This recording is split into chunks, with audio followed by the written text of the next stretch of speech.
Yan ang kamuti natin guys. Kamutihan. Mangoy-koy na tagkamuti sa Amerika.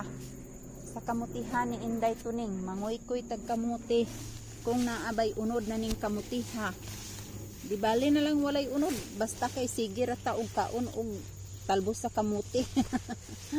Pampahaba ng buhay ang talbos ng kamuti.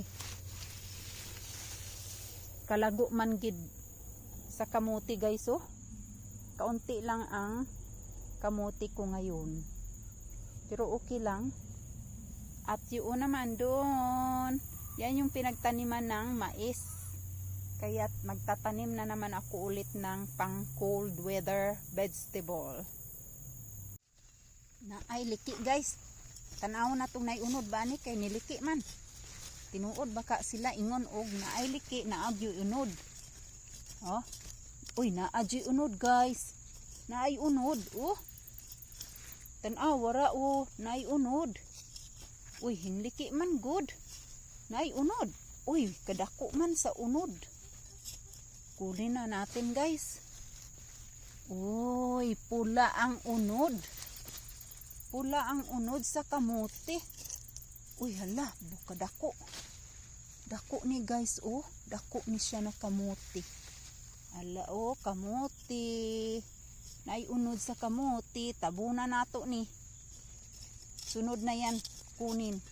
Kasi hindi pa yata ready, di ba? Uy, mayroon din dito guys oh. Mayroong laman din dito oh.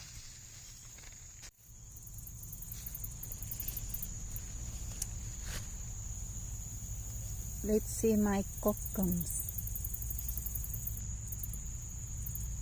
Nice one. Dito ito guys sa malapit sa aking kamote. Tumubo lang ito siya. Mayroon akong tanim last year. Siguro yung seeds napunta dyan. So ito rin siya oh. Ang ano ng ang tanito. Ang ganda ng bulaklak niya guys. You know? Cockcomb daw ito. Maganda siya. Maganda tingnan oh. Very pretty.